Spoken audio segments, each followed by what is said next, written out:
Dependency, where every life is a biography, right here on I-95.5 FM, live on the Dependency Facebook page and YouTube channel. Good morning, Natasha. Good morning, Trinidad and Tobago. Happy Independence to you. It is our pleasure to wrap up. Are we wrapping up? Well, yeah, it's the end of August.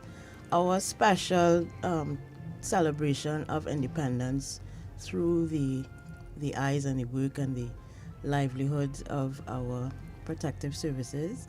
And we are so pleased to wrap up our celebration pre-independence with two young ladies from the Trinidad and Tobago Coast Guard and Trinidad and Tobago Air Guard.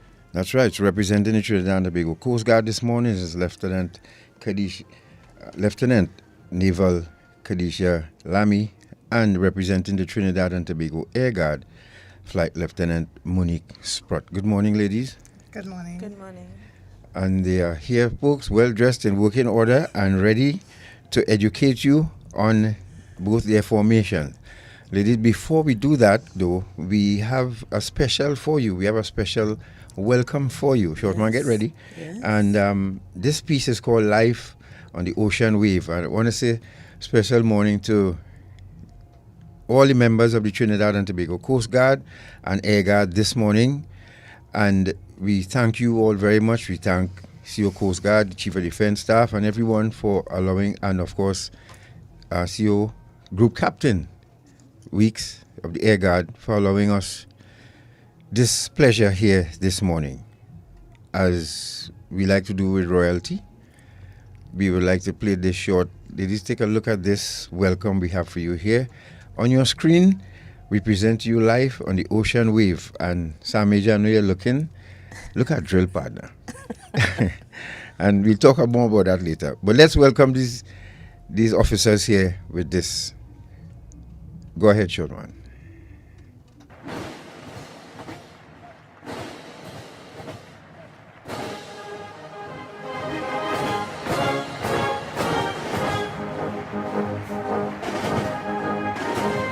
The unmistakable and iconic regimental march of Her Majesty's Royal Marines, a life on the ocean wave.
Put down a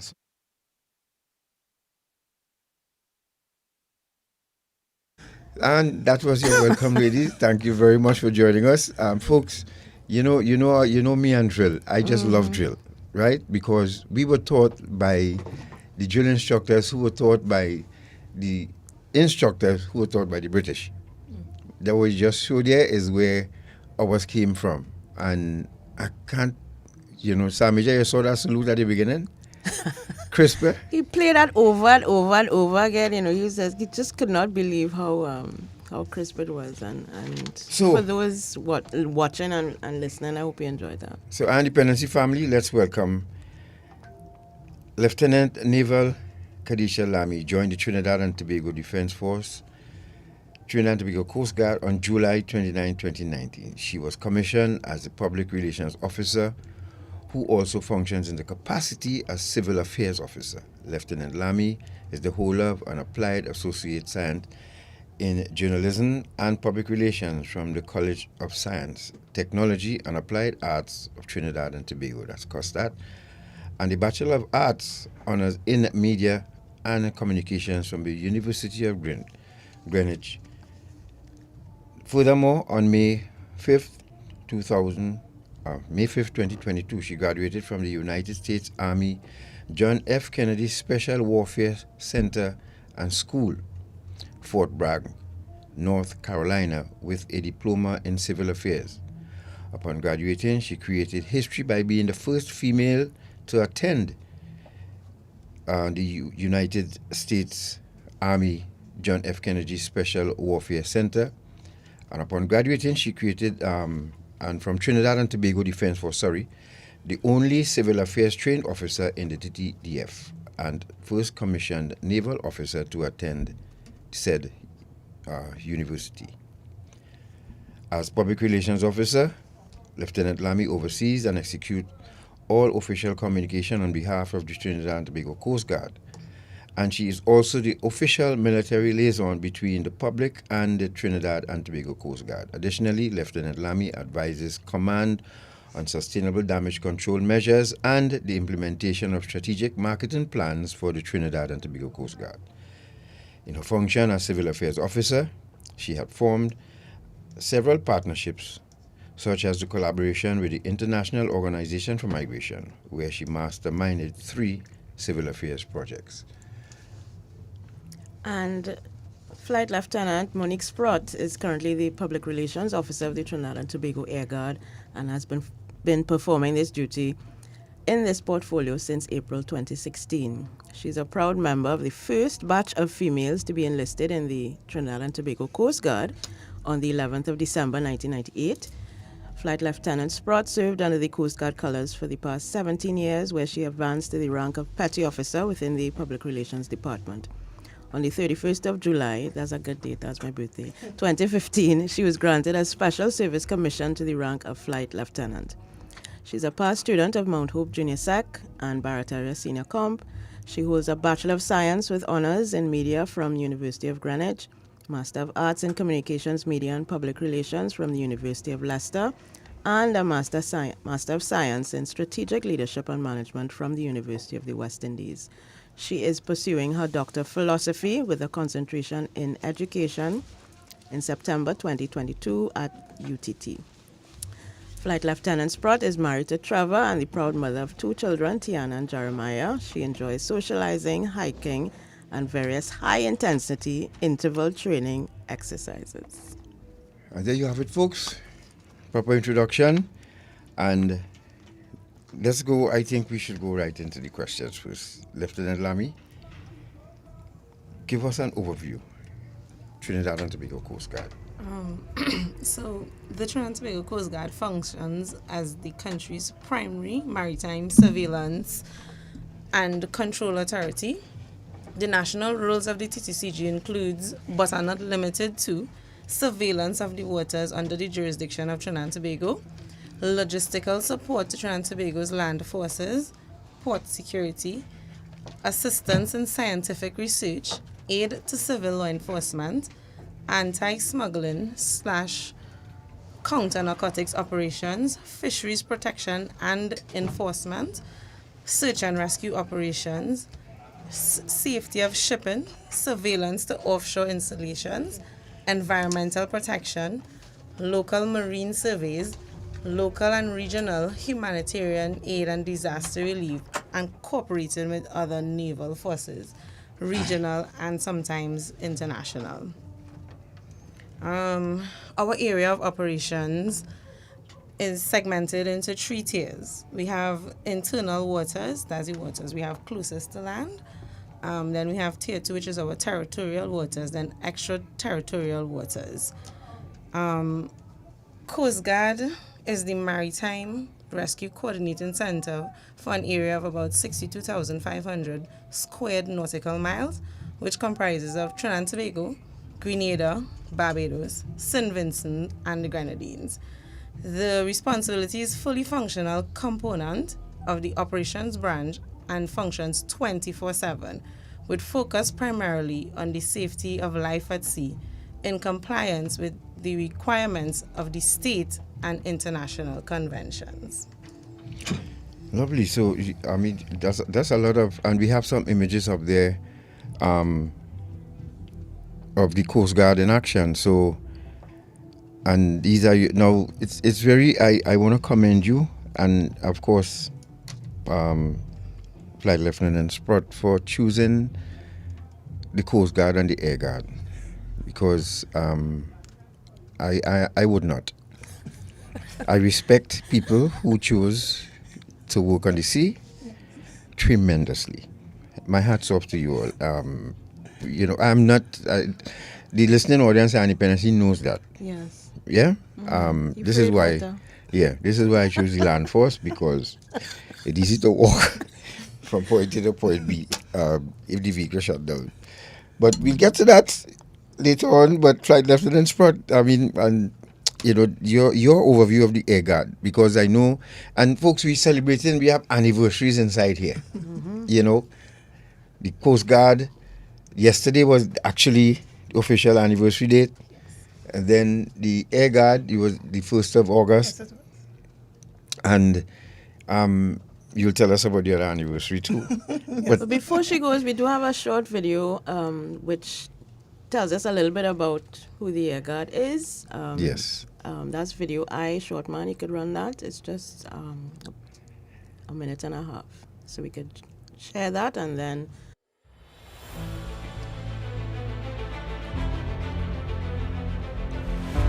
From January to August 2021, our support squadron has been playing a key role in the area of security alongside the Trinidad and Tobago Police Service. Since the state of emergency commenced in May, we have conducted a total of 121 mobile patrols. However, by that time, the Trinidad and Tobago Air Guard already accomplished 198 patrols and operations to aid in the fight against crime. Our aerial arms have not lost sight of their fundamental roles. The fixed-wing squadron, with the use of aircrafts 215 and 216, have safely executed 225 flights during the first 8 months of the year. These include general support flights, patrols, search and rescue, reconnaissance flights, maintenance flights, and courier flights to deliver vaccines from our neighboring CARICOM countries. Similarly, our rotary wing squadron have also been in support of delivering the same operational productivity, having completed 101 flights from January to August, including VIP support flights. Multiple operations were carried out as at September 1st, 2021, from our support, fixed wing, and rotary wing squadrons. The Trinidad and Tobago Air Guard continues to offer essential services to the people of the Republic of Trinidad and Tobago during the COVID-19 pandemic and the state of emergency. Most importantly, ensuring adherence to the laws and guidelines set by the government of Trinidad and Tobago.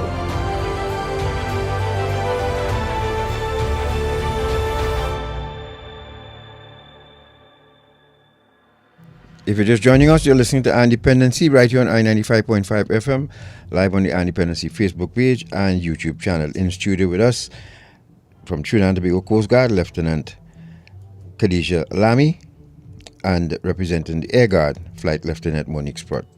Ma'am? Yes, so firstly, the Trinidad and Tobago Coast Guard Air Wing started off as the aerial arm of the Trinidad and Tobago Defence Force Coast Guard, which was established in February of 1966 to perform the functions of surveillance and search and rescue in support of the surface units, namely the regiment and the Coast Guard. However, as the aerial and surveillance responsibilities grew to that of a regional one, Cabinet Minute 1936 dated the 28th of July 2005, approved the establishment of the Trinidad and Tobago Air Guard as a separate formation of the Trinidad and Tobago Defence Force. And the anniversary of the establishment of the Air Guard is celebrated on the 1st of August, Emancipation Day, every year since then. This year, the Air Guard celebrated 17 years as a formation of the TTDF, and later on in the interview, we will go deeper into that. Currently, the Air Guard has 2 air stations, that being the Ulrich Cross Air Station located at Piaco and the Komuto Air Base located at Camp Komuto, Wallerfield. Yeah. Go ahead. Sorry. Okay. The Air Guard comprises of 3 squadrons or branches, as the civilian may be familiar with, and they are termed the Support Squadron, the Fixed Wing Squadron, and the Rotary Wing Squadron. Firstly, the Support Squadron, as its name implies, provides a supportive element to the operational squadrons. And the operational squadrons, again, to reiterate, are the Fixed Wing and the Rotary Wing. And these departments consist of the Air Police, that's tactical and security, medical, messing, public relations, drivers, administration, base maintenance, logistics, safety, the projects department, human resources, and the training department. The Fixed Wing Squadron of the Air Guard was formed on the 5th of August 2005. Currently, the Air Guard's fixed-wing fleet consists of 2 Fairchild C-26B medium-weight twin turboprop aircrafts, and they are termed AG-215 and AG-216. They are outfitted to carry at least 14 persons start fast Puerto Rico without refueling, performing medium transport roles and maritime surveillance. Within the fixed-wing squadron, you have a team of airmen performing roles within their departments. That's the engineering, operations, the logistics, and the personnel branch. We then focus now on our Rotary Wing Squadron. As some of the public may know, our Rotary Wing Squadron was formed on the 15th of April 2011 with the arrival of the Augusta Westland 139s, which signal a dawn of a new era as the Air Guard's capabilities expanded to include operations better suited for a more versatile aircraft in the form of helicopters. This program was halted in 2017 due to budgetary grounds. However, during the period, the AW139s, along with their versatile pilots and crew, are credited with performing a range of operational tasks from search and rescue, medical evacuations, regional assistance, just to name a few. The Augusta Westland 139s are beautiful, versatile aircrafts, and during its period of operation were capable of carrying at least 14 passengers and 4 crew members. And you're seeing some of the images. Folks, if you could join us on Facebook or YouTube, you will see some of the images that Flight Lieutenant Sprott relating to you about. And we have one image here. This is a rescue. This is a image of a search and rescue operation, right? So with the basket and the guy legs hanging in there. Yes. Yeah, go ahead. So presently, the Trinidad and Tobago Air Guard manages the light twin helicopter operations. So on the 2nd of March 2020, a flag hoisting ceremony was conducted to inaugurate the opening of our Komuto Air Base, which is the air base for pilots, crew, and staff of the air unit of the national security that comprises of 2 air assets. Those 2 assets are NOC 02 and NOC 04. So NOC 02 is a AS355 helicopter, and NOC 04 is a BO 105 helicopter. These 2 helicopters, their main role and functions presently is to support the TTPS, prisons, SSA, and other law enforcement agencies. They do tactical operations, intelligence-led. They do aerial surveillance, and they have assisted in the search for escaped prisoners. The Trinidad and Tobago Air Guard has an exhaustive list of roles and functions. However, our main ones are surveillance and reconnaissance, search and rescue, medical evacuations, executive and general support flights, troop and cargo transport, tactical air support for naval and land-based ops. So that's a basic overview of our Air Guard in a nutshell there. Wow, and we have, as I said, I know some of you parents looking on, even youngsters, and thank you for joining us on YouTube. Remember to like and subscribe and ring that bell so that when we go live, you will be notified. I know some of you get motivated by these images, and of course, you will get the information on how to join the Coast Guard and Air Guard in a while. So, before we continue, let's go to our first break in a short one. That's 1, 2, and 3. We come back with BC images, and we continue with Flight Lieutenant Monique Sprott and Lieutenant Lt Lamy from the Coast Guard. We'll be back. Stay right there. Don't become a headline. Doing construction, picking fruit or trimming trees? Keep bamboo rods, ladders, scaffolding, roof beams, oversized material of any type, and body parts at least 15 feet from electricity poles and lines. Before doing any type of work close to overhead lines or to the point of connection to your home, and before digging where there are underground lines, contact T&Tech for a temporary disconnection so you can work safely. T&Tech, the power to make it work.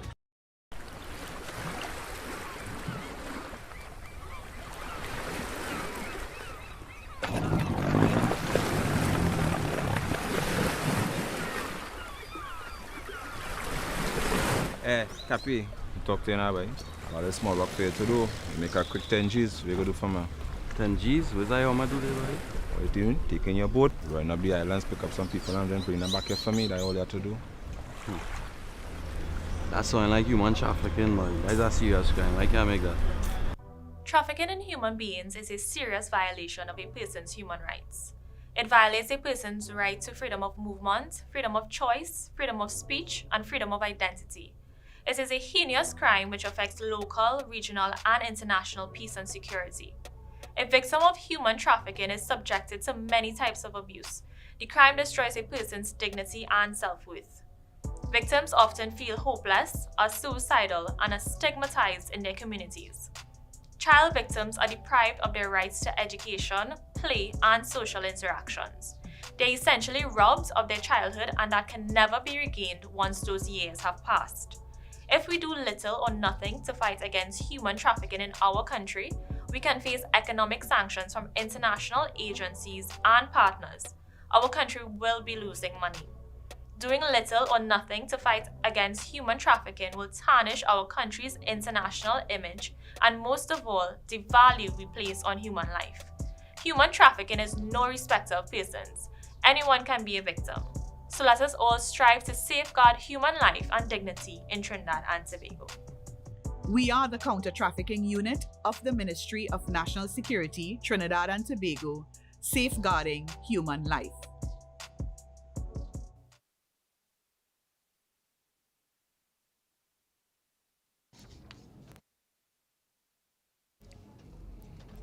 Thank you for staying with us. This is Ion Dependency, and we are joined in studio by representatives of the Trinidad and Tobago Coast Guard, Lieutenant Lamy, and Air Guard Flight Lieutenant Sprott. And we are going back to our examination of these two formations, which is part of our celebration of the armed forces in Trinidad and Tobago as we lead up to independence. So, Lieutenant Lamy, could you elaborate a little bit about the roles and functions of the Coast Guard, particularly as it relates to how you all work with law enforcement? Okay. So, a part of our mandate is to provide support to the civil authority. In that regard, Trans-Tobago Coast Guard partners with other national security agencies, including but not limited to the police service, specifically counter-narcotics and human trafficking units, but the whole police service. Trans-Tobago Customs and Excise Division, Trans-Tobago Immigration, and additionally, we assist other agencies like fire and prisons with transportation, inter-island transportation. That joint visibility was most prominent during the COVID-19 pandemic, where we transported COVID-19 patients from Tobago to Trinidad When the SOE was called, we did joint operations with the police service throughout the entire nation. We've also seen at the parallel healthcare facilities doing security. Even some of our medical staff was administering vaccines. And also we provided security to the hospitals and health centers. Right. Yeah, well, thank you very much for Good that. stuff. And I mean, it's, people, I know it's a unit that really doesn't show that people don't see. Yeah, because if you're not on the scene, you won't see them. You won't realize how much work that yeah. they do. And for those of you asking, again, this EYE on Dependency on Facebook.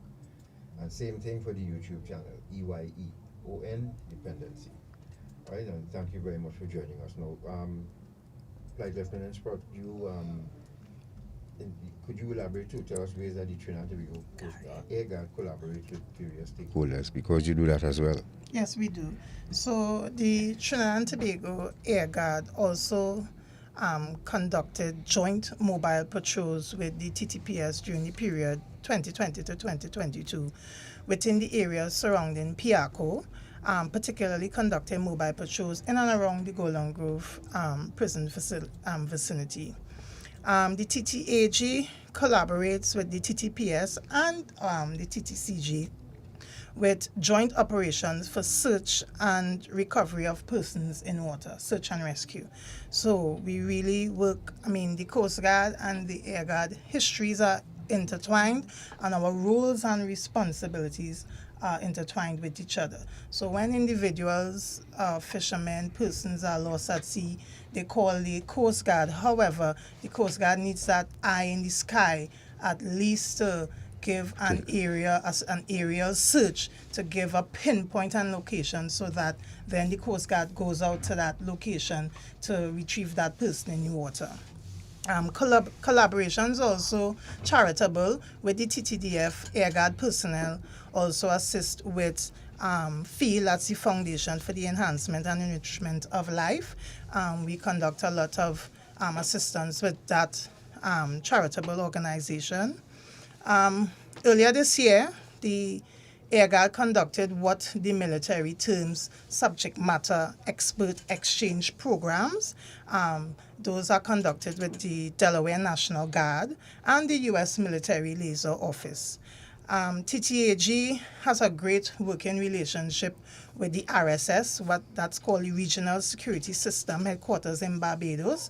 So they fly across to Trinidad and they come to our Alric Cross Air Station, and that relationship is ongoing with flights between Trinidad and Barbados. And during the pandemic, our collaboration between the Ministry of Health increased a lot, where our own TTAG AG215 and 216, those aircrafts, the planes, fixed wing, transported vaccines from Grenada and St. Vincent and the Grenadines. So just to name a few, those are the collaborations we have with stakeholders. Right. That's a lot of work, and I hope that apart from which Trinidad and Tobago really appreciate the fact that our units are fully engaged, and that's something that's noteworthy. And you don't hear any complaints from you all at all, but right. Right, so continuing on about the recent celebration of 17 years of the Trinidad and Tobago Air Guard. Could you tell us a little more about this significant milestone? But before you do that, we do have a short video again to show. Shortman KK. It's just about 2 minutes long, and it is about the 17th anniversary of service by the Trinidad and Tobago Air Guard. So we'll play that video and then come back to Flight Lieutenant Sprott. As we come to the end of another year, we look back and reflect as we enter our 17th year of existence. Our 2021 to 2022 year in review was a roller coaster of events. We've lost two of our very own: retirement, achievements, and passing out of our 8th intake. we celebrate the achievements and accomplishments of all the newly promoted officers, successful completion of training programs both locally and abroad, the life-saving and administrative commendations received by airmen. Also recognizing the gold and bronze medals we achieved having placed in an invitational relay festival. It is important that we pay our respects to 31274 SAC Pancham L and 31353 JAC Bahadur N, for they have departed this life. We hope they continue resting in eternal peace. For this year's celebration of 17 years, it was necessary to do a bit more, especially coming out of the pandemic. It was necessary to start off this year's celebration with a fitness competition to lift the morale and foster some camaraderie amongst the flight crew. We also wanted to give back to those in need with hosting of a charity event, a day of reflection and relaxation, and most importantly, giving thanks at our annual interfaith service. Happy 17th anniversary to the Trinidad and Tobago Air Guard.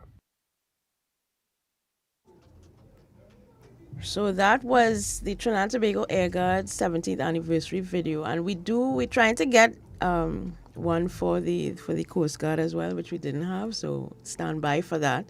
But Flight Lieutenant, what is the significance, or how is the Air Guard celebrating 17 years of existence, and what are some of the notable achievements that you've accomplished over that period? Well, as the video highlighted, we really wanted to encapsulate for our 17 years of achievement, just that 2021-2022 period for the airmen to be highlighted and recognized. We also conducted an interfaith service and a day of fun to bring up morale and camaraderie amongst the airmen. So for the organization, the recent recruitment of intake 007 and 008 was a real milestone for us. We hadn't taken in any recruits for quite some time, and that was a notable achievement. And we welcomed these young airmen into the Air Guard, and it was fitting that even though they trained during the pandemic in a bubble down at Tetron Base, when they came out of the bubble, they didn't truly experience what military life is without a pandemic, that true military camaraderie and the type of work that goes on. So they entered a kind of tapered safety zone military, and having the day of fun and the interfaith service sort of, because normally when you work together as a unit, you come together and you learn each other. That's a way of learning the culture of the organization. Yep. So these events fostered that type of camaraderie.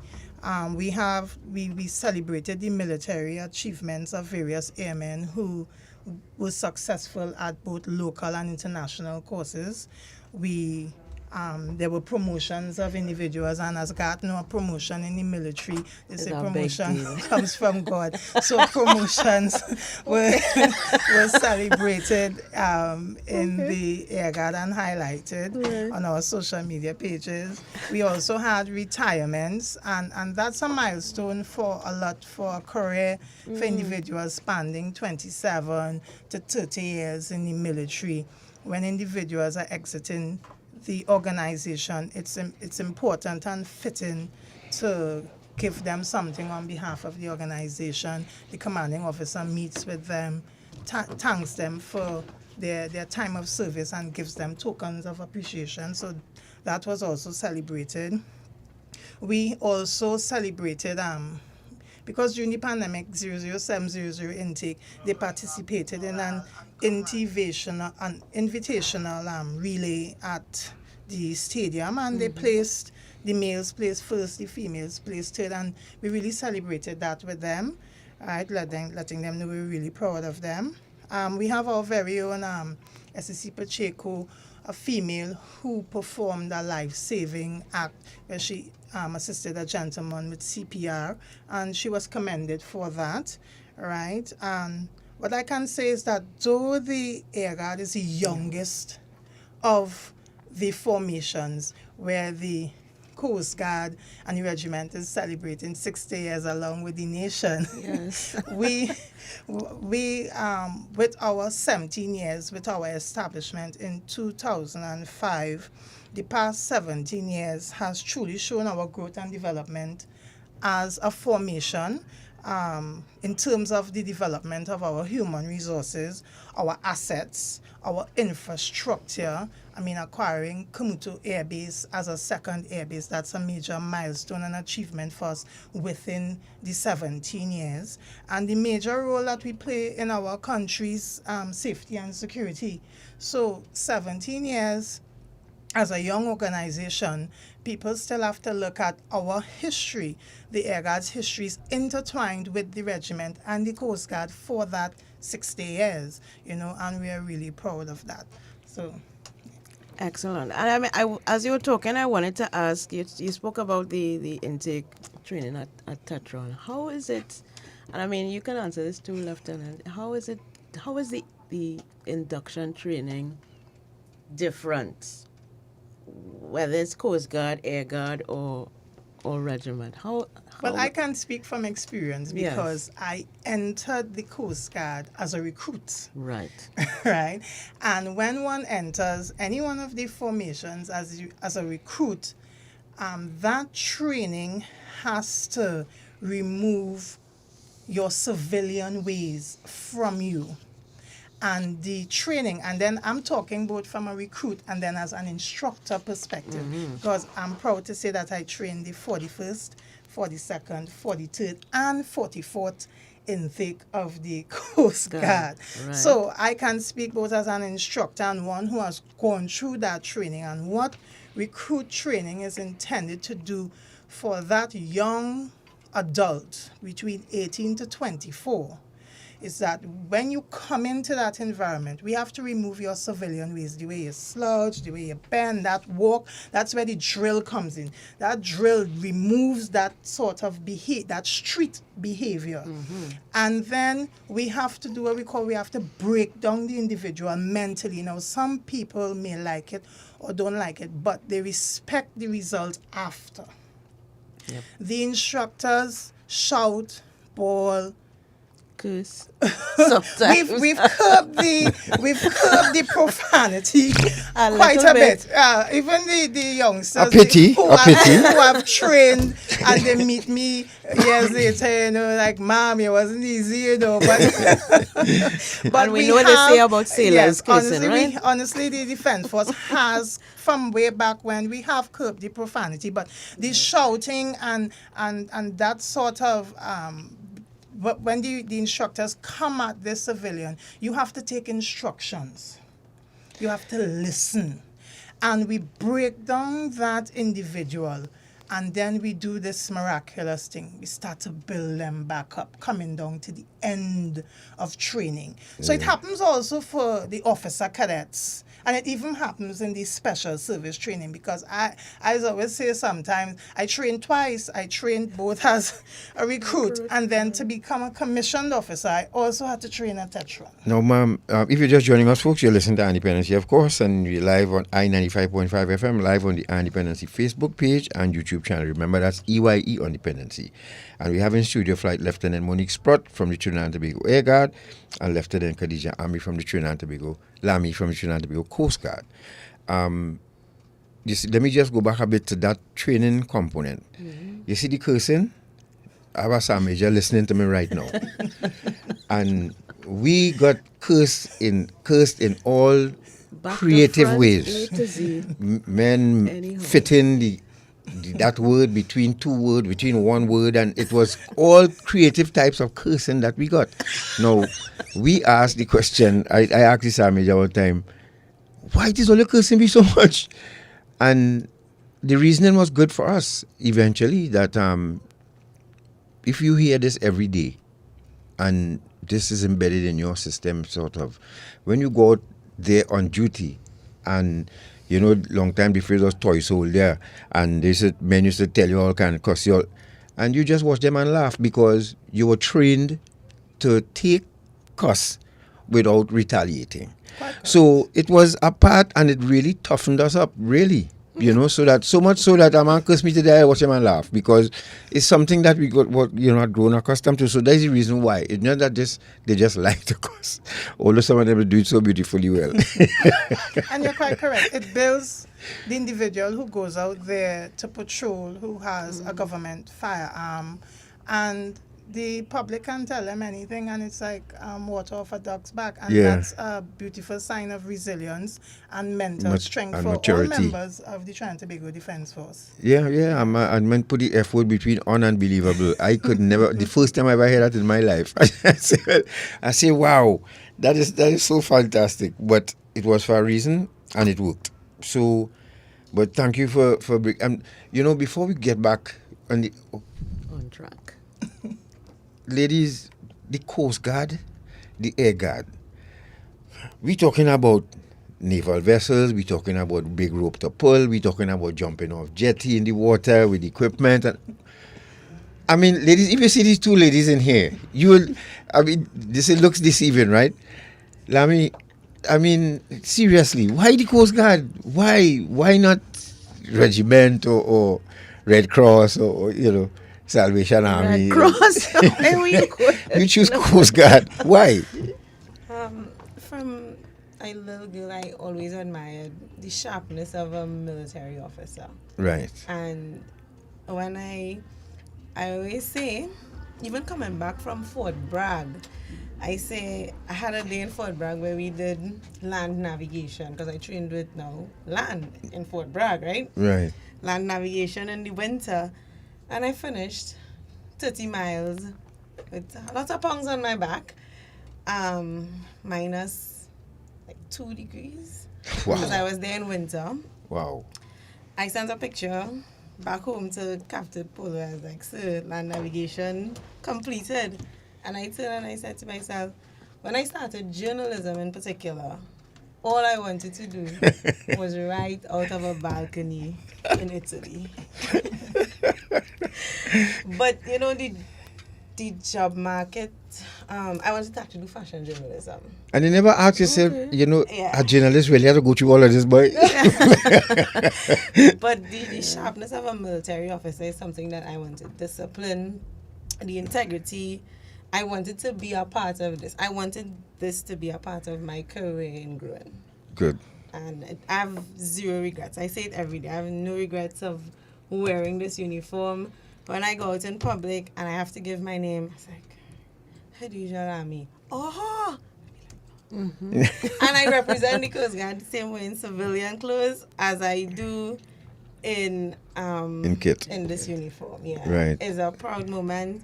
We have our hard days, but I promise you, our good days outweigh our hard days in the defense. I hear you. I understand that totally. Flight Lieutenant Sprott, you what made you decide? You know. Well, I was a young, straight out of John Donaldson Technical Institute as an electronic technician, and I was at John Lee, and they said the Coast Guard wanted to take in females in the technical field. Mm-hmm. And I decided I'll go and learn to swim. In the meantime, I'm waiting, and then I got the call.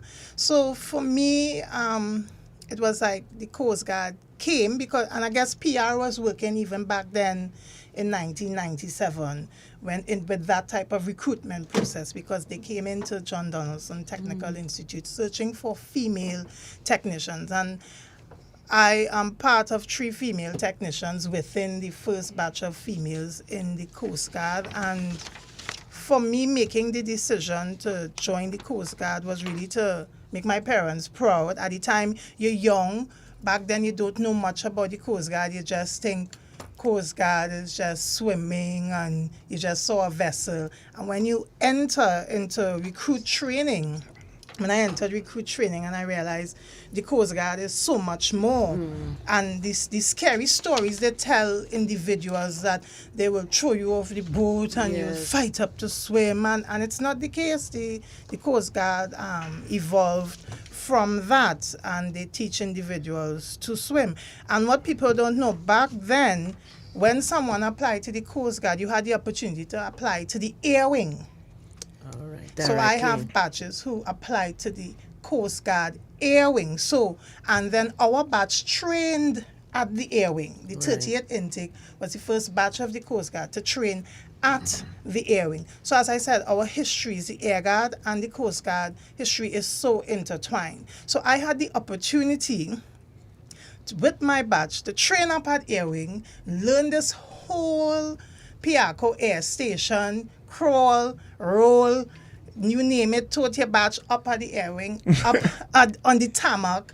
You're training, you're hearing planes landing, planes departing, and then we will go down to the Coast Guard and swim. But our training was at the Air Wing, and it's so strange that my career has led me back up to the Air Guard as the public relations officer. So when I speak on behalf of the Air Guard and I promote the Air Guard everywhere I go, the grocery at home in my community, I it's within me. I trained on the ground up at the Air Wing, right? So I can speak to both formations, both organizations with heart, soul, and spirit, and actually influence kids and young adults to join the Air Guard, you know. So yes. Well said. And I know as a journalist, you know, you probably expecting to do push-ups with pen and sit-ups with typewriter and all kind of thing. That you had to actually run in the snow with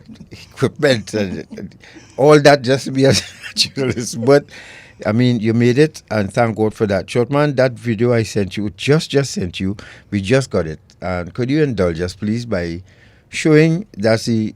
could you introduce it, Lieutenant Lamy? Could you introduce this video, what we're about to see? So we're about to see a journey of the Coast Guard from first day of independence, or commissioning as we say it, to our 60th independence. This video was released to celebrate our 60th independence on the 27th of August. All right. Shortman, I thank you for your, patience and support here with this one. We know you got it last minute, but can you show us that, please, if you're ready?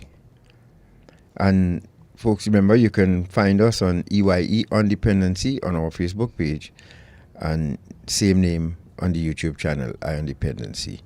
And we're about to take you in that journey into the Trinidad and Tobago Coast Guard.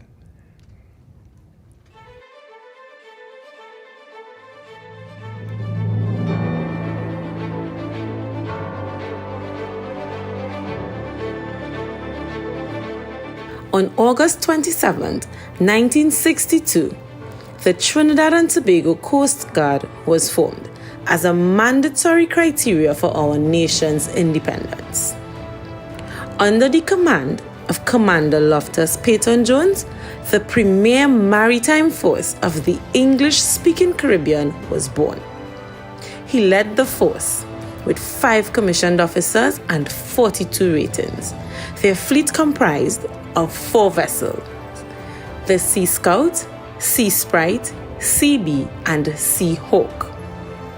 Over time, the organization continued to grow with various vessel acquisitions and increases in manpower. Today, we proudly celebrate the Diamond Jubilee of our formation. We, the Trinidad and Tobago Coast Guard, remains steadfast in our dedication to duty whenever and wherever called upon, as we continue to display our service before self.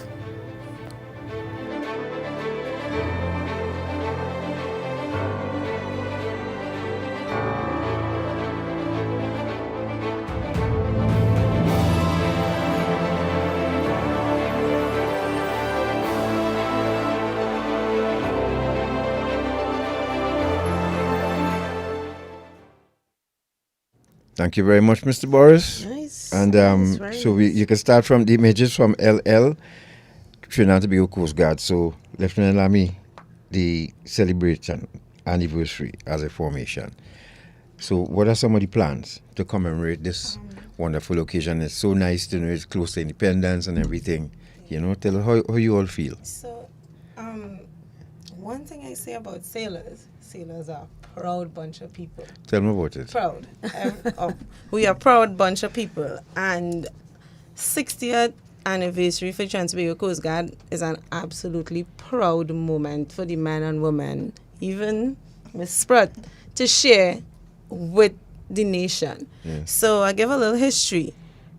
For the nation to get independence, Dr. Eric Williams was instructed that we must have a land and sea force. And that is where a regiment was born and Coast Guard was born. So they did regiment first and said, no, well, you have to also have a sea force. So on August 27th, 1962, Trinidad and Tobago Coast Guard was commissioned a mere 4 days before independence, right? And on the 27th of August 2022, we celebrate, as we said, 60 years of independence. So to celebrate it, we had a number of activities leading up to commissioning. We had an interwatch corridor and all fours competition that was done amongst the men and women. You'll see some of the pictures running. We had what do you call it? Interwatch? Corridor? Interwatch. So that's like, in primary school, they had houses. Right. They have interwatch. Okay, Port one, understood. port two, Right. starboard. Right. Right? And folks, if you have any questions in the meantime, you can send it to Facebook or YouTube, and we'll ask the ladies if they can answer it for you. Go ahead. The following week, we had an interwatch swim, shoot, and run. So you have a distance to swim. You get out of the sea. You had to shoot some targets, and then you run, I think it was like 1.5 miles. And then we encouraged the men to bring their children to work, where we had a fun day for the children of serving and like past sailors who would have passed on. I remember the children came on to work. And we had a retiree celebration, and then we had divisions, commissioning divisions, where we promoted 74 sailors. Those events were designed to uplift and motivate the men, to encourage and pay tribute to something that sailors hold dear to their heart, naval history, and encourage camaraderie amongst the men. Like Ms. Sprott was saying, due to COVID, we weren't allowed to be together. We weren't allowed to do parades. We weren't allowed to have events, because those are these things that brings camaraderie in the military. And we are now, with independence 2 days away, we now being able to bring back that camaraderie. So there's a lot of batches, including my batch. A lot of these things are new to my batch, because we came in just before COVID began. Oh, okay. So, and then we have the 56th intake and the 55th intake. So a lot of it is very new to me and new to a lot of sailors. So it was a time we had a good celebration for commissioning. You know?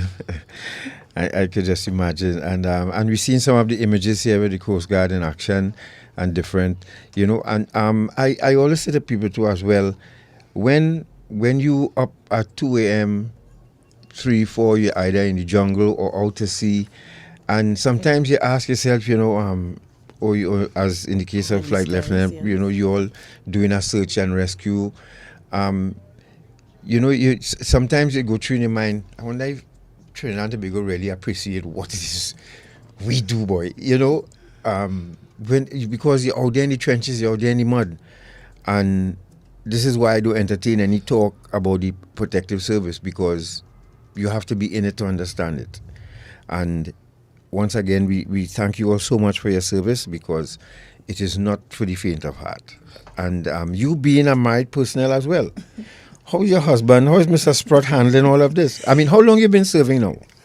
This year would make it 24 years of military service. So December 11th, the 11th of December this year will make it 24 years of service. He was there all the way? No, he wasn't. So this year will be our 7-year anniversary. Okay. But he joined, he came into my life at a very pivotal point in being a commissioned officer, where the roles and responsibilities of being a public relations officer I needed that type of support, someone who understood you have to go to all these ceremonies. So just before COVID, a whole year in the life of a public relations officer is events, ceremonies, protocol events, and it's function after function after function. So having a supportive spouse for any person in the service is key and pivotal for a smooth flow within your career in the military. Someone who understands the long hours. Could you just take up in a minute? We're looking at an image here of Rear Admiral Kelshall handing over a trophy. Who's the personnel? That's Coast Guard. Yeah, in Coast Guard. I can't see the person. Okay, Gary, it will come up on the Oh, sorry. Yes, that's Rear Admiral Kelshall handing over. Commander Marshall. Lieutenant Commander Marshall. Okay, and this was, you remember the occasion? I believe that was a commissioning ceremony, and Port Okay. Security won Best Department. Right, right. Department of the Year, yeah. And then there's another thing too. The Coast Guard have a lot of female as well now. Just like the you all catching up to the regiment, or you catch them up already, caught up with them already. Well, since the inception of the 38 intake females, which were 24, Right. both with the Coast Guard, the number of women have increased, and for the Air Guard, the women so we formed in 2005, and the first intake, which included women, were in 2008. So both the Air Guard and the Coast Guard have a formative representation of women in both formations. We can proudly say that. Nice. Recently there was a significant increase in the amount of women that was taken in per batch too. So I think you'll find probably well over 20 now. So we have a lot of females both Yeah, in the Air Guard and the Coast Guard. And we're looking at this activity we're looking at here now. So these men would have just finished swimming, and they were running up to the range to conduct the shoot. Right. Yeah. So they swim in the boots? No. They swam. They They changed swim out in of PT, Okay. and then it was a group thing, and they check. put on their uniform wet, Right. and they had to run up this hill. Wow. They want some good legs as the hill to run. Well, I've seen some For good real. triathletes there. I mean, I'm sure, and I know that the military has a strong history in terms of athletic representation, not only for Trinidad and Tobago, but for the formations as well. So maybe we need to find some triathletes in the. If you're just joining us, folks, you're listening to Dependency, and we are celebrating the Air Guard and Coast Guard this morning. Members of the Trinidad and Tobago Air Guard and Coast Guard, you are on show this morning, and we're showing you off in a very big way. In studio representing you all, Flight Lieutenant Monique Sprott from the Air Guard and Lieutenant Lt Lamy from the Trinidad and Tobago Coast Guard. And we are really proud to be hosting them here this morning. You know our thoughts on the Coast Guard. I mean, since 1970, when Coast Guard prevented our history from being changed by stopping that convoy from coming into Port of Spain. We played that many times, and we developed an appreciation. The country developed more appreciation because there are those of them who didn't know about 1970 and the role that the Coast Guard played, and which was that human service to Trinidad and Tobago, and you all continue to do that. It's really indeed a pleasure to have you all here. So we're looking at achievements now for the Coast Guard. Right. So high on the list, we have the acquisition of 2 Cape-class vessels, namely TTS Port of Spain, CG41, and TTS Scarborough, CG42. They were officially commissioned at the Trans-Tobago Coast Guard's headquarters, Stobbles Bay, Chaguaramas. These vessels have been built with specifications to suit the unique requirements of Trans-Tobago Coast Guard and will strengthen the capabilities of the Coast Guard to conduct a wide range of operational activities, including our border security, search and rescue, protection of critical energy infrastructure, as well as counter-trafficking, while further securing the country's borders and enhancing our national security landscape. The 2 Cape-class patrol boats are equipped with 3,000 nautical mile range at an economic speed of 12 knots and are capable of patrols of up to 28 days. So that means when they victual the boat, they could leave and they stay at sea for an average of 28 days. Right. With a crew of up to 27 persons. Their top speed is rated over 20 knots and are also outfitted with 2 high-speed 7.3 meter rigid hull inflatable boats, which can be used for a variety of missions. We also had the recruit intake, the 56th intake, that was at the height of COVID. As Flight Lieutenant Sprott was saying, the last batches were trained together in a bubble where the instructors were on a 6 to 8 week rotation. So they went, when you go into you're quarantined for 2 weeks. Then you go into the bubble for 6 weeks, I believe, and you stay in the bubble. And then you go home for 6 weeks, quarantine for another 2 weeks, and go back into the bubble. Wow. I mean, that was the first time we've had anything like that in the Defense Force. There's a lot of coordination there, boy. It was a lot of coordination. Yeah. And we have 2 frogmen up on the this are part of the, well, I don't know if you call them frogmen in the Coast Guard. I guess the 2 divers actually. It is just 2 divers. Sorry. Yeah, I couldn't help that. 2 divers on the screen here now, folks. Those of you who joining us on radio, the most we could do is describe it for you, but we have some really nice images of the Coast Guard and the Air Guard in action. Go ahead, ma'am. Right. Additionally, members of Trans-Tobago Coast Guard participated in joint training program. I know one that was highly publicized was we did on narcotics and counter-narcotics and human trafficking training with the Trans-Tobago Police Service. That is to better help secure the water. Right, right. Yes, and to make sure that, I mean, I know that the Coast Guard has been integral in terms of that anti-trafficking work, and has also assisted in terms of the management of migration to Trinidad and Tobago, which has been a major issue for the past couple of years. So, is there any? Mr. Hines would have spoken about that. Remember when we did Maria? Mm-hmm.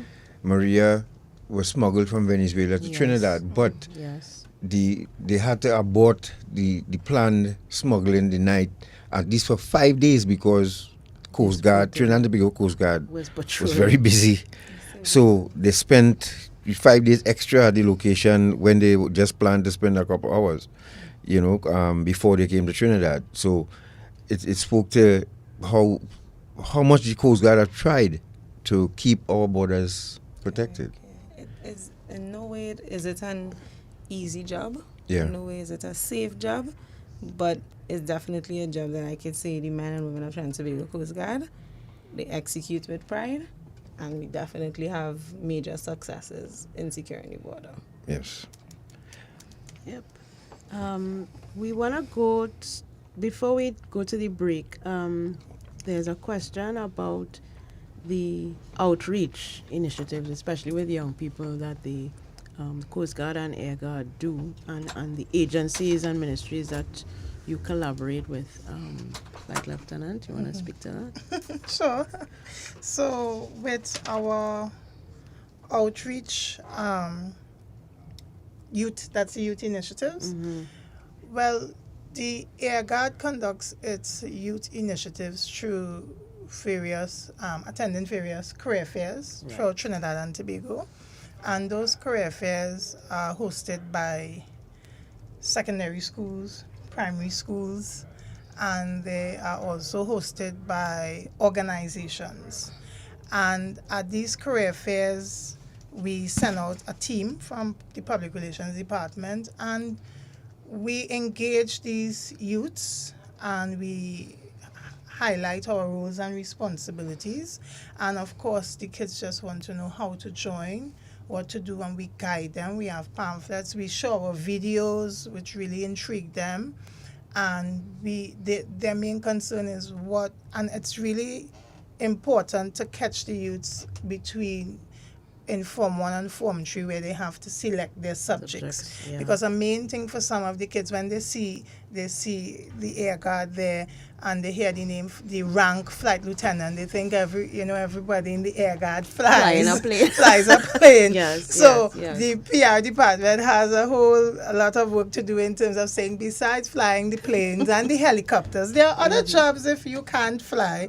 So, but for those who are really interested in flying, this is a pivotal point in their academic career where they must select the right type of subjects, right? So they must select the science subject, and we have to encourage them to do the A levels, right, in order to apply to be a pilot in the Air Guard.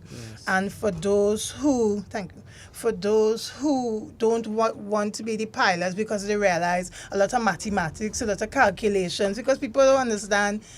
Even with Caribbean Airlines, just like with the Air Guard, when we do troop transport, we need to know the weight of the airman, the soldier, the sailor, to carry them across to Tobago or to Barbados or any one of the Caribbean islands. We need to know your weight. We need to know your baggage weight.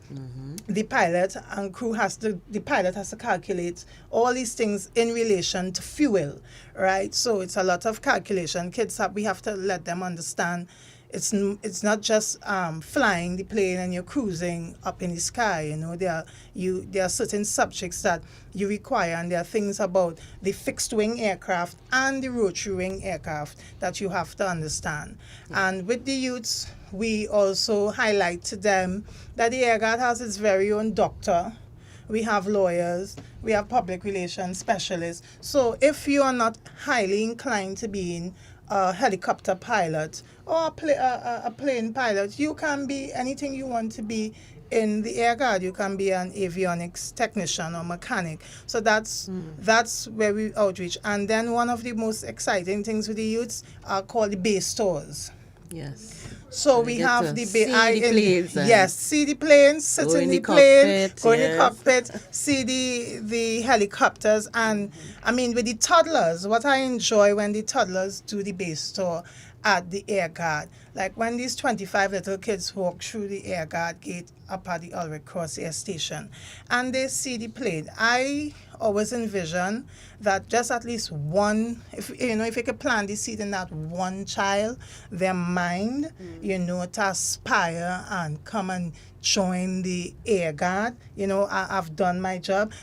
And the parents are more excited than the kids, because the letter comes to the Air Guard with 25 kids, and then they would say like the teachers or parents, and then the teachers, about 2 or 3 teachers, and then you have the parents can become, they're excited too. And it's important sometimes too for the parents to come, because they can also, when they see what this child wants as a dream, right, and they can support and fulfill that dream, right? So we have toddlers, and we have from the toddlers, we have the primary school, the secondary school, and most importantly, our collaboration with UTT, because the UTT has University of Trinidad and Tobago has a great avionics program there for technicians, and seeing the young adults come to the Ulrich Cross Air Station up at Piaco, and they see the technical aspect of a helicopter, something they've been reading in these textbooks or they see on YouTube. But when they come to the hangar where the helicopters or the planes are at, and they engage the technicians on, those are subject matter things I'm not really familiar with, but I'm watching the technicians of the Air Guard engage with these youngsters who had this topic in the classroom, and you see them light up. And they really want to join the Air Guard. And if they can't join the Air Guard, well, they tell them, it have these other places, Caribbean Airlines, Bristol. Not everyone can join, but planting that seed in the mind of the youths to join an arm of the Trinidad and Tobago Defence Force is really a wonderful thing. Now, I listened to you on the qualifications, though, and what it would require if you wanted to get, to fixed wing. And I noticed, we're talking about, I'm going to another level here now. What I noticed with F1 fighters, their pilots, and you talking about, even here, all the ranks are from colonel. You would see lieutenant colonel or colonel.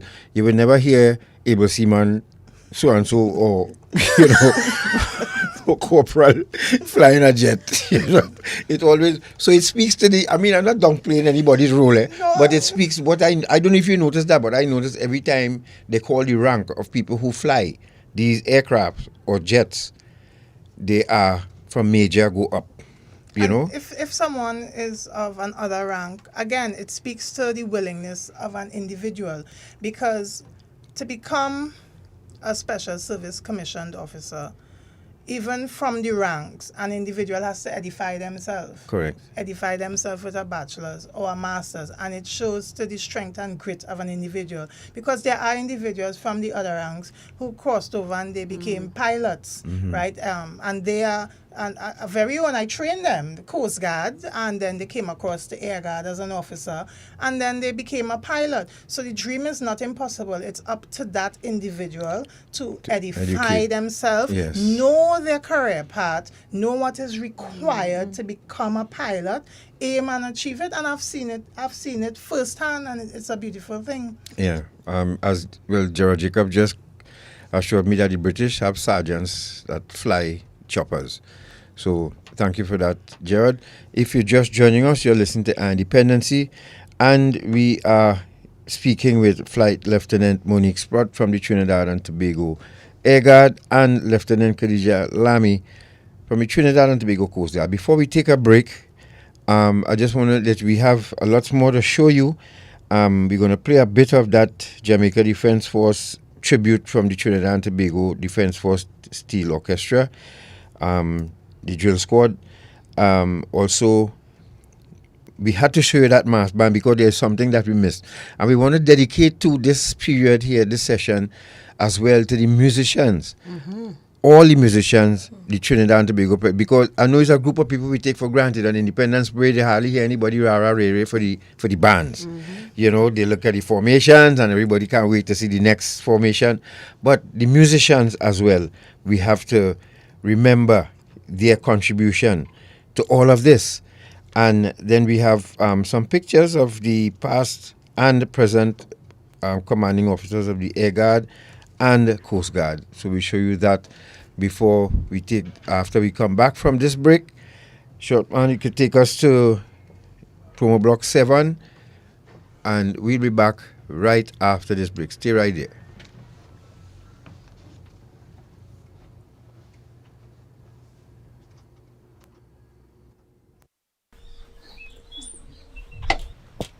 Hi, babe. Hey, how are you? Good morning. You busy? Not for you, how could I assist? Okay, we have a job for you. Job? What kind of job is it? Morning, boss. If I have a small work for you, I'll 5,000. What you do, pick up some girls, drop them and remember the boss for you. You're making a quick 5,000. Girls, boss. What is this about? Listen to me now. It's not a small work. You reach in Toko, pick up some girls, drop them and Rima. 5,000.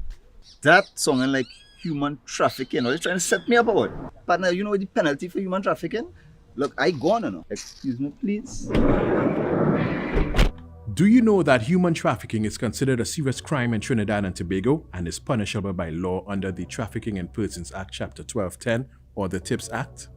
The penalties for recruiting, receiving, transporting, or housing a victim of human trafficking are a minimum of 15 years for trafficking adults and a fine of $500,000, a minimum of 20 years for trafficking children and a fine of $1 million, a fine of $350,000 and imprisonment for 12 years for transporting a person within or across TT borders for the purpose of exploiting that person for prostitution, a fine of $400,000 and imprisonment for 15 years for persons who receive a financial or other benefit from tips, a fine of $500,000 and imprisonment for 20 years for any person who receives a financial or other benefits from trafficking children, an additional 15 years imprisonment for any trafficker who uses or threatens to use a dangerous weapon on a victim, or where the victim suffers serious bodily harm, or the victim contracts a life-threatening illness or is sexually assaulted, or if the trafficker abuses his power as someone entrusted with the care or supervision of a child victim. imprisonment for 25 years for any member of the Defense or Protective Services or any official or public officer having the powers of arrest who commits an offense. Court can order forfeiture of convicted traffickers' property. A company can be fined $5 million for engaging in tips. We are the counter-trafficking unit of the Ministry of National Security, Trinidad and Tobago, safeguarding human life. Don't become a headline. Doing construction, picking fruit or trimming trees? Keep bamboo rods, ladders, scaffolding, roof beams, oversized material of any type, and body parts at least 15 feet from electricity poles and lines. Before doing any type of work close to overhead lines or to the point of connection to your home, and before digging where there are underground lines, contact T&Tech for a temporary disconnection so you can work safely. T&Tech, the power to make it work.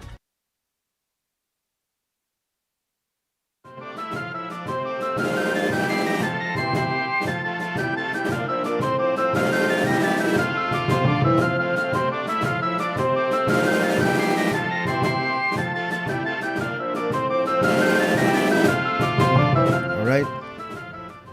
Thank you for staying with us. This is Eye on Dependency, and we are almost done with our show. And we thank these ladies for giving us all of the information they have about the formations that they are part of. Flight Lieutenant Sprott and Lieutenant Lamy from the Coast Guard and Air Guard, respectively. Now, Independence Day coming up, folks.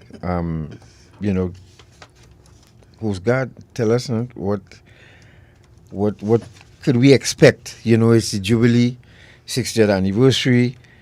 Give me FFF short, man. How preparations coming along for the military parade? So, leading up to the Independence Day parade, everybody knows that's a joint parade. We have all protective services on the parade. Monday, we have our first dress rehearsal. So things are well in swing. I think the men and women are excited to be back on the street. It's a prideful moment for the men of the military to do a parade. You come out with your band, your badges, your medals. You get to show off your accomplishments. Yes, you get to represent your country. You represent your formation. You march with your ensign. So it's a prideful moment. Parade is on Wednesday morning. First parade in 2 years. We missed 2 parades. Yes. And we get the Diamond Jubilee parade coming up, right? You have anything to look forward to? I mean, you don't give the surprise away, but should we be expecting something a little special? I have a little friend in Air Guard that just happens to be sitting next to me. And she told me we having a flyby this year. I don't know if I released her secrets, but we have a flyby and we get to display fly pass, and we get to display vessels and some of our other assets at the Independence Day parade. There's somebody asking a question. Is it this or Coast Guard? Before we go back to that, is it safer to use brighter colored diving equipment to avoid being attacked by sharks, etc.? That's a question out of left field here. I would think darker equipment for the shark not to see it. I don't know, but think about that question before while we go through the pictures here, short man. And if anybody listening could answer that question for this particular texter, this poster on Facebook, I never thought of that question, but I think the darker the color is more difficult for the shark to see. That is the next problem I have with the C2. Shark, Natasha will tell you about an experience we had at Storby when I saw a dorsal fin swam between some swimmers where we in the and I joined second gear and tell Natasha, I said, listen, there's a shark in the water here. And she thought I was joking because her back was turned to it. And I about to join third gear when I hear the lifeguard blow the whistle and say, don't panic, folks, it's a manta ray. But a dorsal fin is a dorsal fin. I didn't see the head. You know what I mean? And this is the my phobia. Maybe it's something I have to conquer, put on my bucket list to conquer. You think? But I'm not ready yet to try to conquer that. The likelihood of being attacked by a shark in Trinidad and Tobago waters, slim to none. Okay, and I guess there's a release that the sharks saw. Yes, Look, I'm just saying. It's yes, unlikely. let me go ahead. Yes. So Flight Lieutenant Sprott, tell Okay, us what can we expect from the Air Guard? So the Trinidad and Tobago Air Guard will conduct its Independence Day flypast. So for 2 years, we have not had the opportunity of the public to look up to the sky for when this flypast occurs. It will occur with with 216, AG216, and NOC 04, that's our BO 105 helicopter. So the flypast, so it's been a 2-year hiatus. So just to remind the public, after the Protective Services, the Defense Force, they do the march pass, and all of that is finished in the inspection. All the assets, the mobile assets, line up facing east in the savannah. And before all the mobile assets can move off, it's the fly pass. So that's when everybody looks up and they are waiting for the aircraft, 216, this year it will be 216, and the helicopter to fly past. And it's, people don't think about it, it's really a coordinated effort. A lot of work goes into the operations department up at the Air Guard, the Trinidad and Tobago Defense Force, and the operations team at the Savannah to coordinate that flypast timing. And that flypast timing, when it occurs in Trinidad, those two aircraft still have to go across to Tobago also for a flypast. So that's what we are doing. The Ministry of National Security rep just asked me to remind individuals that the parade route for this year, it's the traditional route, but you'll have newcomers to our Independence Day. So just to reiterate, it's south onto Frederick Street, that's the route march, west onto Park Street, then onto Tragway Road via Green Corner, then to the Roxy Roundabout, and then onto the Western Main Road, and then north along Circular Road to the football field located at the eastern end of Police Barracks, where the parade would be dismissed. I'm also asked to reiterate that the public tickets for the grandstand, those have been fully subscribed for already. However, the public, they are seating on the eastern and western end of the grandstand, and once the public arrives at the entrance opposite Dundonald Street, by 6 a.m., there's a short window for them. Between 6 a.m. and 6:45, 6:30, they can enter free without the tickets. Well, I'm looking forward to it because I'll be on the broadcast point with Stillen and I will be bringing the broadcast live on 95.5, yes. And we remember he deceased earlier this year, Ezekiel Benjamin, retired Chief Petty Officer. He passed away this year, but people always look forward to him and I bantering on that Independence Parade. Yes, and him and I always had it out with Coast Guard and Regiment and who better and who drilled better, and that was a sight. That was something to listen to on it. But he's passed away now, and we have to remember him for the contribution that he made to Independence Day Parade after his retirement as well. Now, folks, to join the Trinidad and Tobago Coast Guard, people have been asking. And those of you just joining us, you're listening to Dependency, and we are speaking with Flight Lieutenant Monique Sprott from the Trinidad and Tobago Air Guard and Lieutenant Lt Lamy from the Trinidad and Tobago Coast Guard. How, if one is interested, what's the age group, how do they join? And we're going to put up the graphics where you can take the information down to folks. So, station, if they will bring the parade live. Not yet, Katia, not yet. TTT will be bringing it live. Yeah, but TTT always do. But remember, we suggested a drone to follow the parade after it leaves the savannah, and that doesn't happen. Yes. This broadcast stops when the can't line the streets to see the parade. It would be nice if we could, enjoy the parade march through the streets via drone camera. Yeah, Lieutenant Lamy, you wanted to share the information on the person who asked the question first before you tell us about the Coast Guard. So the person who asked about the colors for diving, the color doesn't matter with diving, gears and equipment, but what does make a difference is objects, shiny objects, because that attracts predators. Okay. So if you want to have a purple tank, by all means, just make sure it's not shiny. No glitters on the tank. No glitter. All right. And So yes, so how does one join the Trinidad and Tobago Coast Guard?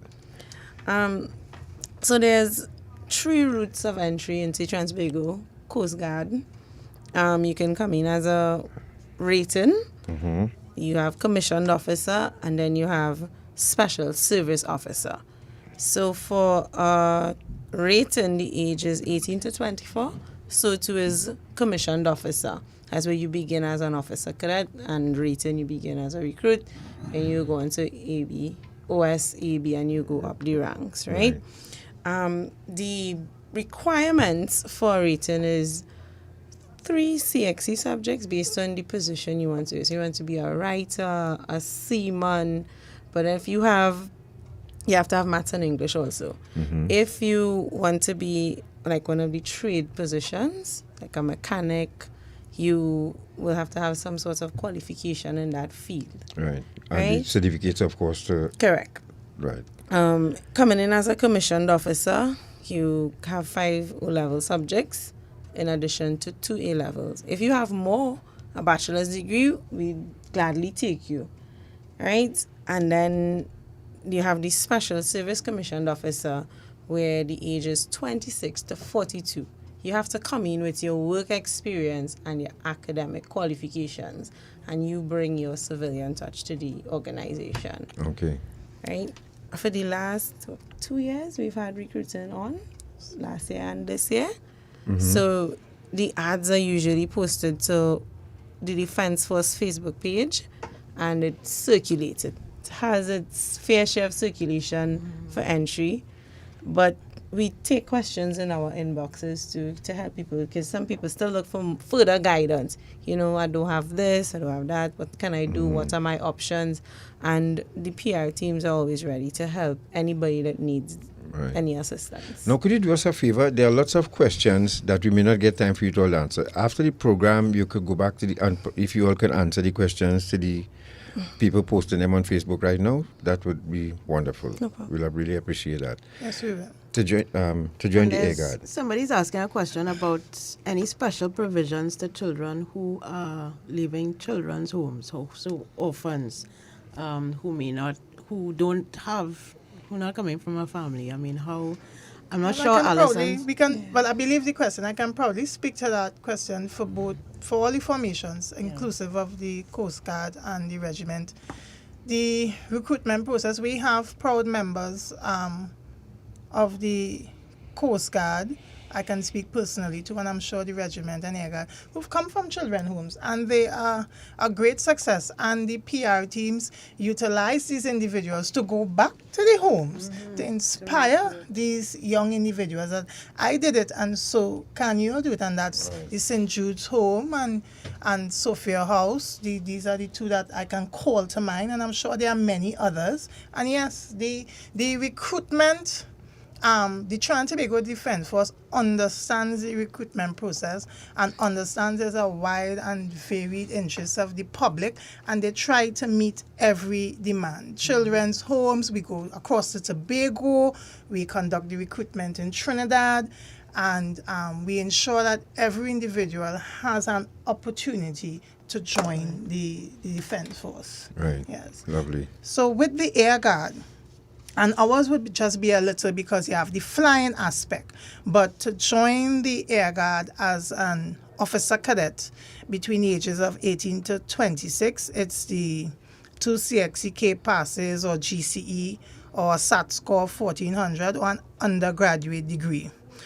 These officer cadets, when they come in, if they show an interest to be a pilot, they are selected, and we have officer cadets training at the Moncton Academy in Canada and the U.S. Air Force. So an individual between the age of 18 to 26, you have a desire to fly, there's that career path opportunity. You come in as an officer cadet, you don't wish to fly, you wish to be in logistics, you wish to be in IT, you wish to be a medical officer, there's also that career path for you. Could you put up the Air Guard information, Shortman? Then we have the Air Guard other ranks to join.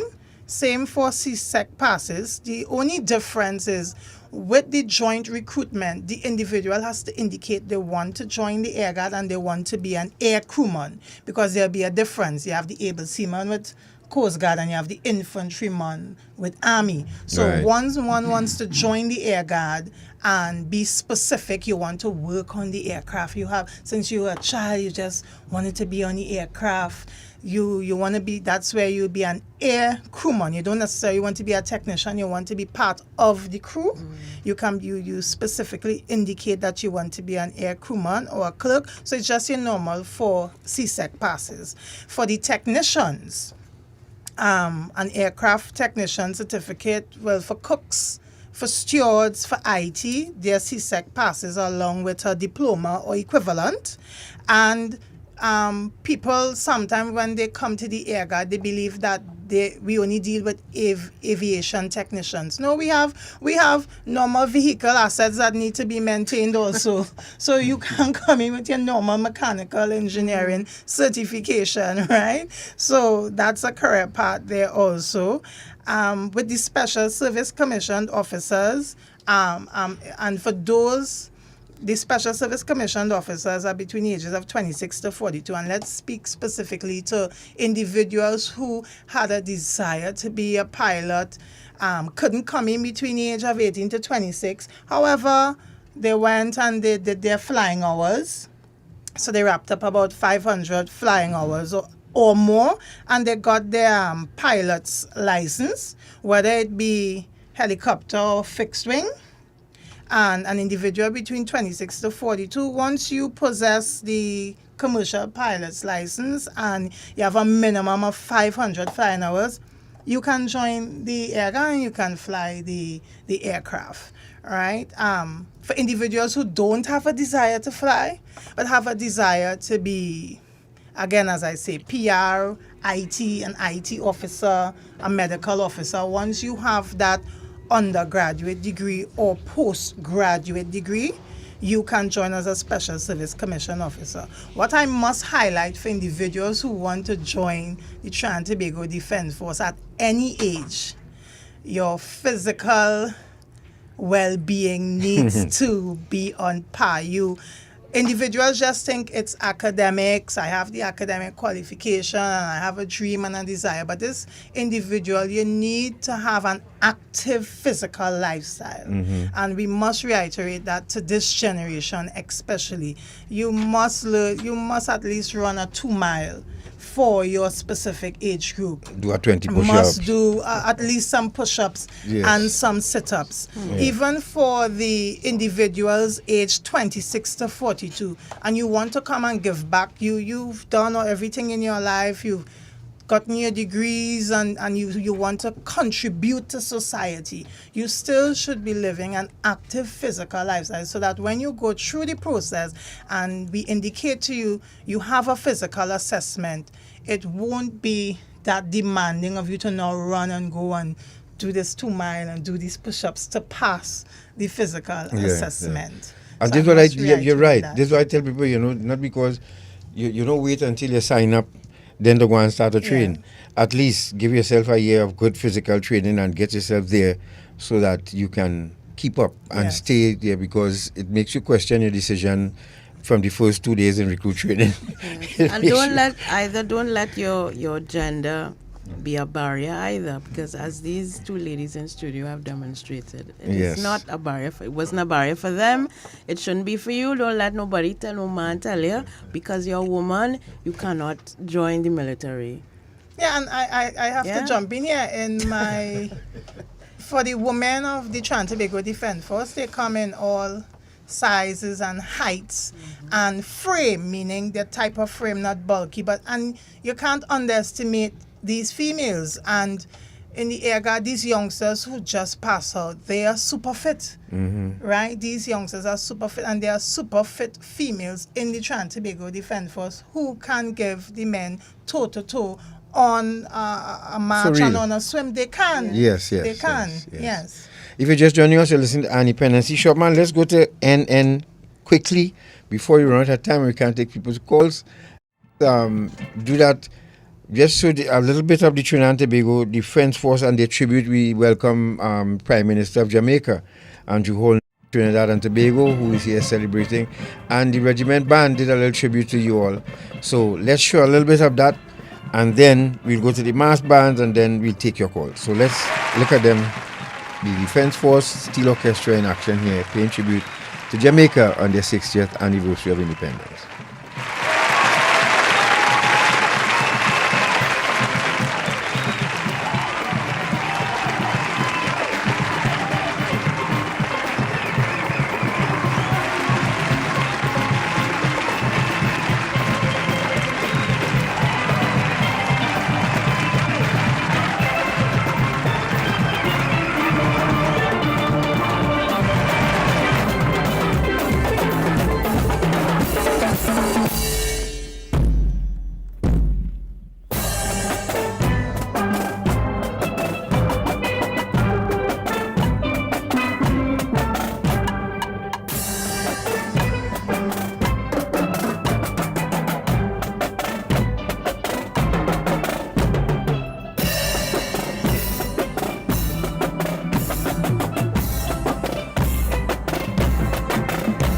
And just to remind you folks, now remember the band comprises members of all four formations: Regiment, Coast Guard, Air Guard and Reserves.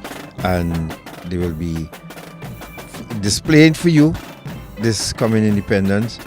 And I'm looking forward to the mass band. I hope there's something with that we're going to be surprised with. I'm really looking forward to that. But let's take in a little bit more of them.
Right, folks, if you're just joining us again, we are just looking at and you're listening to the Trinidad and Tobago Defense Force Steel Orchestra as they do a little tribute to Jamaica. Obviously, they couldn't go across to Jamaica because of their commitment, so they decided to hit the square Tetron Barracks and do a little tribute to Jamaica. So we have masqueraders now parading in between the band, displaying some costumes and so on. In 60 years of yes, they too independence along with us, so. They're too celebrating their 6 years. And I said their Prime Minister will be in Trinidad. I think he arrives today, if he's not here already. And he'll be joining our celebration.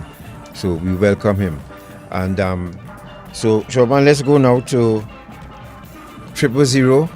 And there we have a member of the Coast Guard and Regiment back to back playing You know, if it's one thing with the Trinidad and Tobago band, they really conquered hearts around the world. They just recently went to Scotland and Edinburgh, and they have been, you know, with tattoos. Just no short man, stop, hold on, wait, don't, not so fast, not so fast. Come back.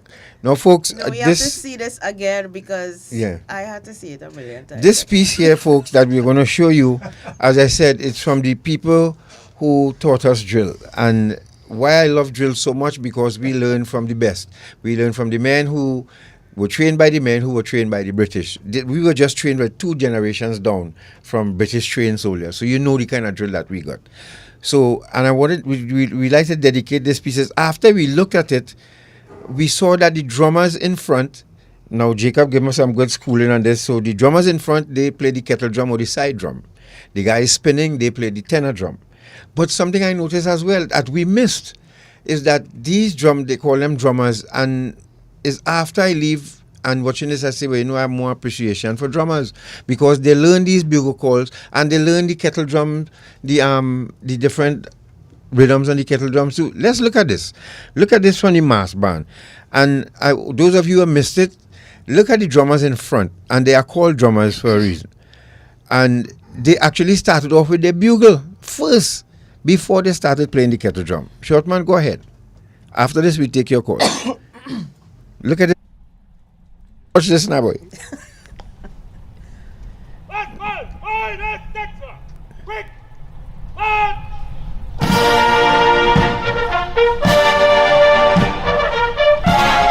Now watch the men in front with the kettle drum.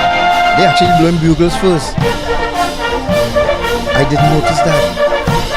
Now we had drummers like those, and we still have in our regiment.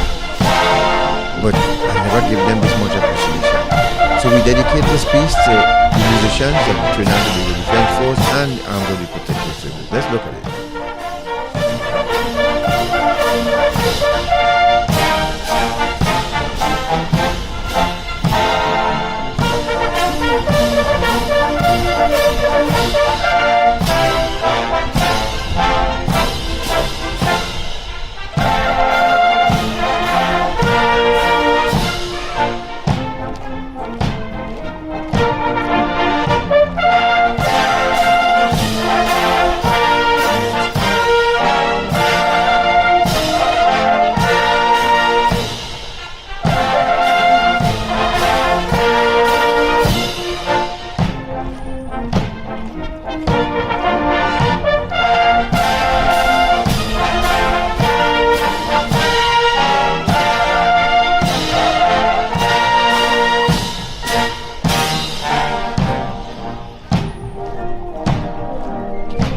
So this is Her Majesty's Royal Marines, folks. That's the band, the mass band. Oh, and they go into the drum. Yes, they just put the bugle down, and now they playing air drums right now before they start actually playing. This, I mean, as I have to confess to you all, I looked at this 100 times. Because as I said, I love drill. I could see Babel in front there right now with, you know, leading this parade. And I feel like I end up like Mickey Price with a pickaxe handle behind a parade at the Wednesday one day. You know? Because I really like drill. You officers wouldn't know Mickey Price. That's a old soldier joke. But again, we would love to pay tribute to past and present members of the Constable Band. Yes. Full band, the still orchestra, musical directors. Life.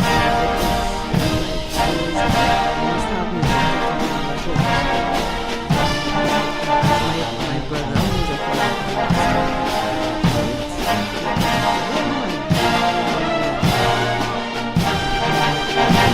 a little more.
622-3937. Get your calls in now, folks. As I described, drill, poetry in motion. That's what I call it, poetry in motion. 622-3937. Shortman, could you put up QQQ, please, triple Q, for the folks to see the past, the folks who started the Trinidad and Tobago Air Guard. Good morning. PPP. Hello? Good morning. Yes. PPP, sorry, yes. God. Yes, morning. You could play back the T-shirt tape when you interview Rafid Shah on what this is history that we should be teaching our children. That interview that they interviewed Rafid Shah a couple months ago. Yeah. Play that little clip, let little children here and the population here why they had was the Coast Guard had was to dismantle the breakout of Tetron Barracks. Thank you. All right, sir. Thank you very much, sir. Hello, 622-3937. Good morning. Hello. 622-3937. Yes, Rahman, the images of the Good morning. commanding officers of everyone. Trinidad and Tobago Coast Guard. Morning. Yes, morning. Great program. When I heard the whistle call for the advertisement, I knew I had to listen. My father was one of the first members of the Trinidad and Tobago Coast Guard, so it's ingrained in me. Great program. Thanks a lot. Thank you. Sure, come on. 622-3937. Hello. 622. Maybe you could call us now at 622-3937. And after you put up those images of the Coast Guard and the Air Guard, I wanted to go back to the first one that we used to introduce the women. I want to show them. I want to show Sammy just something. Right. So there you have it, folks. The those are the past. Let's go Coast Guard, Lt Lamy. Yes. These are the shoulders that you all are standing on. Yeah, and we have Loftus Peyton Jones, David Bloom, Mervyn Williams, Jack Williams, Richard Kelshall, and Anthony Franklin, and your present substantive CO, who is Captain Don Polo. Good morning, guys. Could put up that image up so people can see who is the present captain of the Coast Guard. Good morning, ma'am. And how are you? Happy Independence. Thank you. Same to you. Independence means a lot to me. It means a lot to me. However, I came from one of the services and not going to return. But I had a batch who forever they like parades. Anytime you say parade, call them. But anytime it's to do work, they put their hand all part of them hurting them. But when it's parade, tunic ready, and in every parade, I admire that. The only thing is, I should say, is a pity or I don't call back. Some of them officers who like parade. You're enjoying yourself too much this morning. Thank you very much. All right. Okay. 622-3937. And there we have a picture now of the present captain of the Trinidad and Tobago Coast Guard, Don Polo. And former and current and commanding we have, officers of the Air Guard. Yes. So we have on screen here. Yeah, so though our history is just 17 years, we are still proud of our past commanding officers, and we have Group Captain Kentmore, who made history by serving as a commanding officer of 3 formations, which is the Coast Guard, the Air Guard, and the Trinidad and Tobago Defense Force Reserves.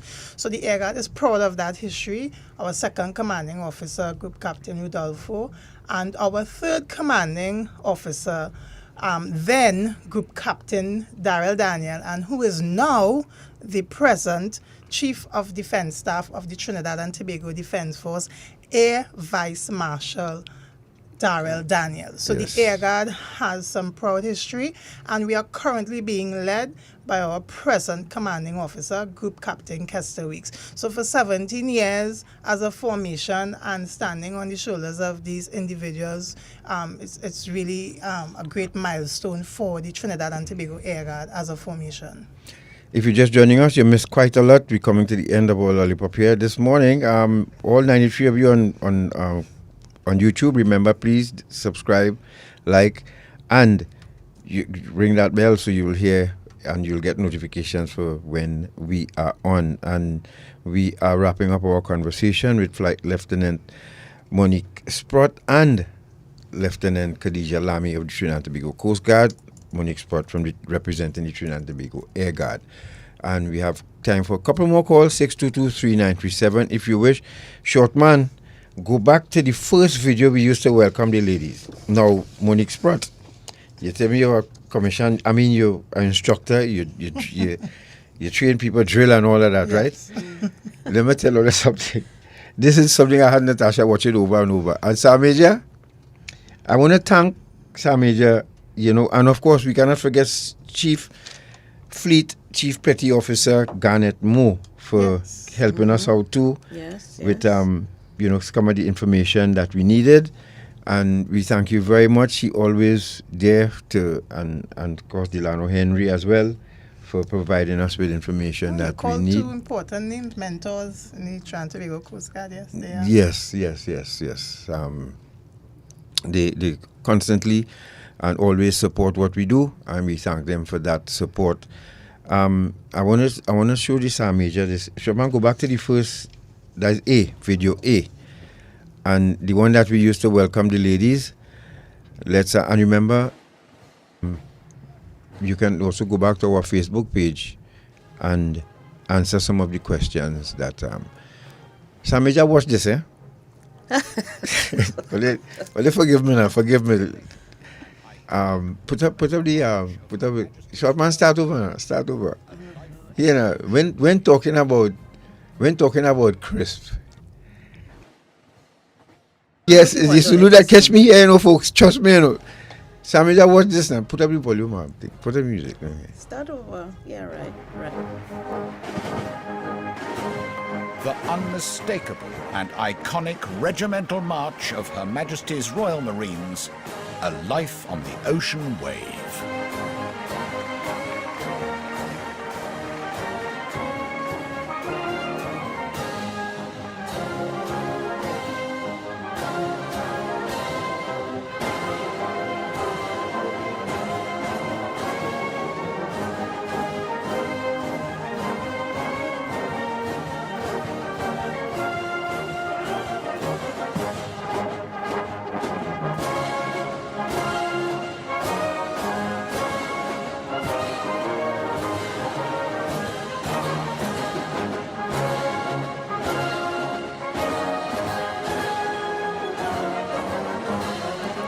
Right, so Lieutenant Lamy, Flight Lieutenant Sprott, as we make our way out, closing comments from you.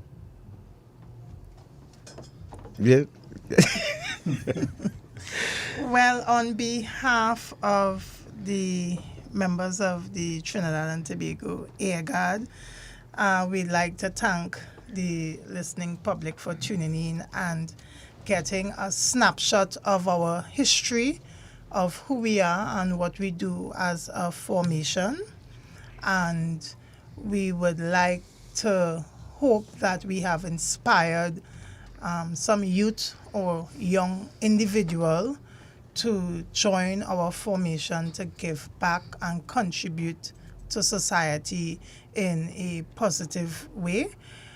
With regards to our Independence Day celebrations, we just want to say Happy Independence on behalf of the Trinidad and Tobago Defense Force to our Republic of Trinidad and Tobago on this Jubilee milestone.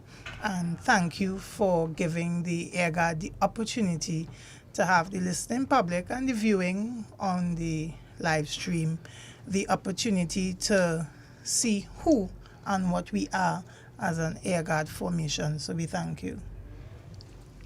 On behalf of the Trinidad and Tobago Coast Guard, we'd like to thank Dependency for having us here today. I hope the information was vital to somebody. It changed somebody's life. Additionally, I would like to say that the Trinidad and Tobago Coast Guard can be contacted 24/7 via, we have a hotline, 800-0707. It's also toll free. And we have base visits on open to the public. You just write, you ask, and we confirm, we get a tour. So I encourage the public to get familiar with the Defense Force. Get familiar with what belongs to your country. Get familiar and don't be a stranger to us. So we appreciate being here today, and indeed it was a pleasure sharing with you this morning. And that's your applause right there. Yes. Good stuff. You all represented well. Excellent. Very well done. Natasha, any? I mean, I'm just happy to close off our celebration with these two ladies.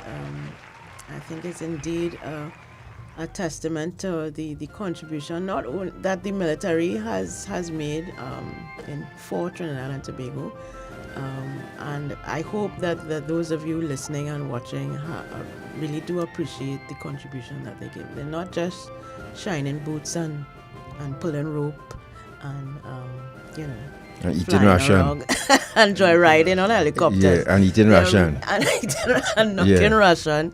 They are really an integral part of our status as an independent nation, and they continue to guard and defend us as citizens of this country. So happy Independence Day to you. Yes, and we look forward to, as I said, I'll be on the broadcast point for I-95 on Independence Morning. So I'm looking forward to that, and looking forward to see what tricks you will have up your sleeve for us on that morning. So thank you once again, ladies. It has been a pleasure. And we thank Trinidad and Tobago, the Ministry of National Security, Trinidad and Tobago Defense Force, and all of you contributed, the Ministry of National Security Comms Unit, Ms. Hazel and the folks down there at the Comms Unit. We thank you all very much for allowing Trinidad and Tobago to get an inside look into the Trinidad and Tobago Defense Force. We'll be here again next Sunday, God's willing, for another edition of Independency. You all have a safe week. Be safe out there. Ladies, once again, we thank you all. Natasha, thank you very much too for all the support that they gave you yesterday. Right.